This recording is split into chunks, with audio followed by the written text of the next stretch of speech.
ಆತ್ಮೀಯ ಬಂಧುಗಳೇ, ಶ್ರೀಮದ್ ಭಗವದ್ಗೀತೆ ತತ್ವ ವಿವೇಚನೆ ಟೀಕಾ ಅಧ್ಯಾಯ 2 ಸಾಂಖ್ಯಯೋಗ. ಇದರಿಂದ ಇವತ್ತು 69ನೇ ಶ್ಲೋಕವನ್ನು ತಿಳ್ಕೊಳ್ಳೋಣ. ಶ್ಲೋಕ 69. ಯಾನಿಶಾ ಸರ್ವಭೂತಾನಾಂ ತಸ್ಯಾಂ ಜಾಗರ್ತಿ ಸಂಯಮಿ ಯಸ್ಯಾಂ ಜಾಗೃತಿ ಭೂತಾನಿ ಸಾ ನಿಶಾ ಪಶ್ಯತೋ ಮುನೇಹೇ. ಅನುವಾದ: ಸಂಪೂರ್ಣ ಪ್ರಾಣಿಗಳಿಗಾಗಿ ಯಾವುದು ರಾತ್ರಿಗೆ ಸಮಾನವಾಗಿದೆಯೋ ಆ ನಿತ್ಯ ಜ್ಞಾನ ಸ್ವರೂಪವಾದ ಪರಮಾನಂದದ ಪ್ರಾಪ್ತಿಯಲ್ಲಿ ಸ್ಥಿತಪ್ರಜ್ಞನಾದ ಯೋಗಿಯು ಎಚ್ಚರಿರುತ್ತಾನೆ. ಮತ್ತು ಯಾವ ನಾಶವಾಗುವ ಸಾಂಸಾರಿಕ ಸುಖದ ಪ್ರಾಪ್ತಿಯಲ್ಲಿ ಎಲ್ಲ ಪ್ರಾಣಿಗಳು ಎಚ್ಚರವಾಗಿರುತ್ತವೆಯೋ ಪರಮಾತ್ಮ ತತ್ವವನ್ನು ಅರಿತಿರುವ ಮುನಿಗೆ ಅದು ರಾತ್ರಿಗೆ ಸಮಾನವಾಗಿದೆ. ಇದು ಶ್ಲೋಕ ಮತ್ತು ಅದರ ಅನುವಾದ. ಈಗ ನಾವು ಅರ್ಥ ಮಾಡ್ಕೊಳ್ಳೋದಕ್ಕೆ ಪ್ರಯತ್ನ ಮಾಡೋಣ.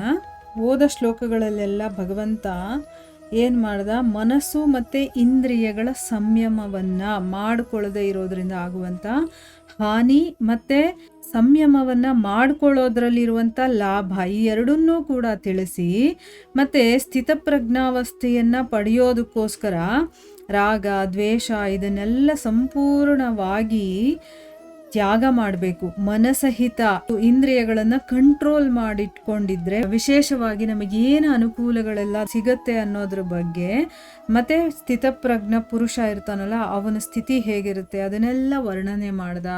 ನಾವು ಓದೋ ಒಂದು 4-5 ಶ್ಲೋಕಗಳಿಂದ ಅವನ್ನೆಲ್ಲ ತಿಳ್ಕೊಳ್ತಾ ಬಂದ್ವಿ. ಹಾಗಾದರೆ ವಿಷಯಾಸಕ್ತರಾದಂತಹ ಸಾಮಾನ್ಯ ಮನುಷ್ಯರಲ್ಲಿ ಮತ್ತು ಮನಸ್ಸು ಇಂದ್ರಿಯಗಳನ್ನು ಸಂಯಮವನ್ನಾಗಿ ಮಾಡಿಕೊಂಡು ಪರಮಾತ್ಮನನ್ನು ಪಡೆದಿರ್ತಾನಲ್ಲ ಅಂಥ ಸ್ಥಿರಬುದ್ಧಿ ಇರುವಂತಹ ಸಂಯಮಿ ಮಹಾಪುರುಷರಲ್ಲಿ ಏನು ವ್ಯತ್ಯಾಸ ಇದೆ? ಈಗ ಸಾಮಾನ್ಯವಾಗಿ ತನ್ನ ಕೆಲಸಗಳನ್ನು ಮಾಡಿಕೊಂಡು ಇಂದ್ರಿಯಗಳು ಹೇಳಿದಾಗ ಕೇಳಿಕೊಂಡು ಇರ್ತಾನಲ್ಲ ಅಂಥ ಮನುಷ್ಯನಿಗೂ ಇಂದ್ರಿಯಗಳನ್ನು ಮನಸ್ಸನ್ನು ನಿಗ್ರಹ ಮಾಡಿಕೊಂಡಿರುವಂಥ ಸ್ಥಿತಪ್ರಜ್ಞೆ ಇರುವಂತಹ ಮನುಷ್ಯ ಅವನಿಗೂ ಏನು ವ್ಯತ್ಯಾಸ ಇದೆ? ಈ ಒಂದು ವಿಷಯವನ್ನು ರಾತ್ರಿ ಮತ್ತು ಹಗಲಿನ ಒಂದು ದೃಷ್ಟಾಂತವನ್ನು ತಗೊಂಡು ಅದರ ಮೂಲಕ ಅವರ ಸ್ವಾಭಾವಿಕವಾದಂತಹ ಸ್ಥಿತಿಯನ್ನು ಈಗ ಈ ಶ್ಲೋಕದಲ್ಲಿ ವರ್ಣನೆಯನ್ನು ಮಾಡ್ತಾರೆ. ಅದು ಏನು ಹೇಗೆ ಅನ್ನೋದನ್ನು ಈಗ ತಿಳ್ಕೊಳ್ಳೋಣ. ಈಗ ಒಂದು ಎಕ್ಸಾಂಪಲ್ ಕೊಟ್ಟು ಹೇಳಿದಾಗ ನಮಗೆ ಚೆನ್ನಾಗಿ ಅರ್ಥ ಆಗುತ್ತಲ್ಲ, ಅದಕ್ಕೆ ಇಲ್ಲಿ ರಾತ್ರಿ ಹಗಲನ್ನು ಎಕ್ಸಾಂಪಲ್ ಆಗಿ ತಗೊಂಡು ಅವರು ಹೇಳ್ತಾ ಇದ್ದಾರೆ. ಶ್ಲೋಕದಲ್ಲಿ ಏನು ಹೇಳಿದ್ದಾರೆ ಅಂತಂದರೆ, ಈಗ ಸಂಪೂರ್ಣ ಪ್ರಾಣಿ ಜಗತ್ತಿದೆಯಲ್ಲ ಅದರಲ್ಲಿ ಮನುಷ್ಯನು ಸೇರ್ಕೊಳ್ತಾನೆ, ಪ್ರಾಣಿ ಪಕ್ಷಿ ಎಲ್ಲನೂ ಸೇರ್ಕೊಳ್ತಾರೆ. ಆ ಪ್ರಾಣಿಗಳಿಗೆ ಯಾವುದು ರಾತ್ರಿಗೆ ಸಮಾನವಾಗಿದೆಯೋ, ರಾತ್ರಿ ಅಂತಂದರೆ ಏನು ಅಂಧಕಾರವಾಗಿದೆಯೋ ಅಂದರೆ ರಾತ್ರಿಗೆ ಸಮಾನವಾಗಿರುತ್ತೋ ಆ ನಿತ್ಯಜ್ಞಾನ ಸ್ವರೂಪವಾದಂಥ ಪರಮಾನಂದದ ಪ್ರಾಪ್ತಿಯಲ್ಲಿ ಯಾರಿರ್ತಾನೋ ಅಂಥ ಸ್ಥಿತಪ್ರಜ್ಞನಾದ ಯೋಗಿ ಇರ್ತಾನಲ್ಲ ಅವನು ಎಚ್ಚರವಾಗಿರ್ತಾನೆ. ಅಂದರೆ ಯಾವಾಗ ಬೇರೆ ಎಲ್ಲ ಜೀವಿಗಳಿಗೆ ರಾತ್ರಿ ಆಗಿರುತ್ತೋ ಕತ್ತಲಾಗಿರುತ್ತೋ ಆಗ ಆ ಸ್ಥಿತಪ್ರಜ್ಞನಾಗಿರೋವನು ಎಚ್ಚರವಾಗಿರ್ತಾನೆ.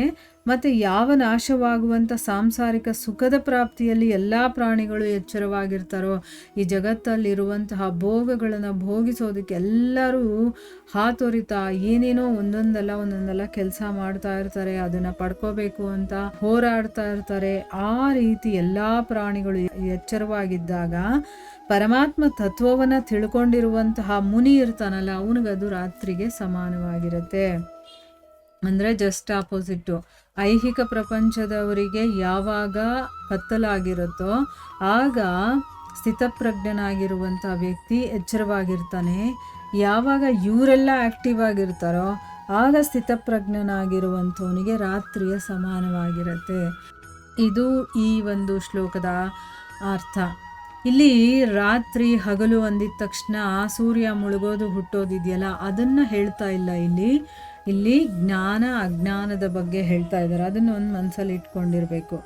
ಇಲ್ಲಿ ಪ್ರಶ್ನೆ ಏನು ಅಂತಂದರೆ, ಸಂಯಮಿ ಅನ್ನುವಂಥ ಪದ ಯಾರ ವಾಚಕ, ಯಾರಿಗೋಸ್ಕರ ಸಂಯಮಿ ಅನ್ನುವಂಥ ಶಬ್ದವನ್ನು ಪ್ರಯೋಗ ಮಾಡಿದ್ದಾರೆ ಅಂತಂದ್ಬಿಟ್ಟು ಉತ್ತರ ಏನು ಅಂತಂದರೆ, ಮನಸ್ಸು ಮತ್ತು ಇಂದ್ರಿಯಗಳನ್ನು ಯಾರು ವಶ ಮಾಡಿಕೊಂಡು ಪರಮಾತ್ಮನನ್ನು ಪಡೆದಿರ್ತಾನೋ ಈ ಒಂದು ಪ್ರಕರಣದಲ್ಲಿ ಸ್ಥಿತಪ್ರಜ್ಞಾ ಅನ್ನುವಂಥ ಹೆಸರಿನಿಂದ ವರ್ಣಿಸಿದಾರಲ್ಲ ಅವನ ವಾಚಕವಾಗಿ ಇಲ್ಲಿ ಸಂಯಮಿ ಅನ್ನುವಂಥ ಪದ ಇದೆ. ಯಾಕೆ ಅಂತಂದರೆ ಉತ್ತರಾರ್ಧದಲ್ಲಿ ಅದಕ್ಕೋಸ್ಕರ ಅಂತಲೇ ಪಶ್ಯತಃ ಅನ್ನುವಂತಹ ಪದಪ್ರಯೋಗವನ್ನು ಮಾಡಿದ್ದಾರೆ. ಅಂದರೆ ಪಶ್ಯತಃ ಅಂತಂದರೆ ಪರಮಾತ್ಮನನ್ನು ತಿಳ್ಕೊಂಡಿರುವಂಥವನು, ನೋಡಿರುವಂಥವನು ಅಂತಂದರೆ, ಅಂದರೆ ಅರ್ಥ ಏನು, ಜ್ಞಾನಿ ಅಂತ ಆಗತ್ತೆ. ಅದಕ್ಕೋಸ್ಕರ ಇಲ್ಲಿ ಯಾರು ಪರಮಾತ್ಮನನ್ನು ಪಡ್ಕೊಂಡಿರ್ತಾನೋ ಅಥವಾ ಸ್ಥಿತಪ್ರಜ್ಞ ಅಂತ ಹೇಳಿದಾರಲ್ಲ, ಅವನ ಬಗ್ಗೆ ಹೇಳೋದಕ್ಕೋಸ್ಕರ ಇಲ್ಲಿ ಸಂಯಮಿ ಅನ್ನುವಂಥ ಶಬ್ದವನ್ನು ಉಪಯೋಗ ಮಾಡಿದ್ದಾರೆ.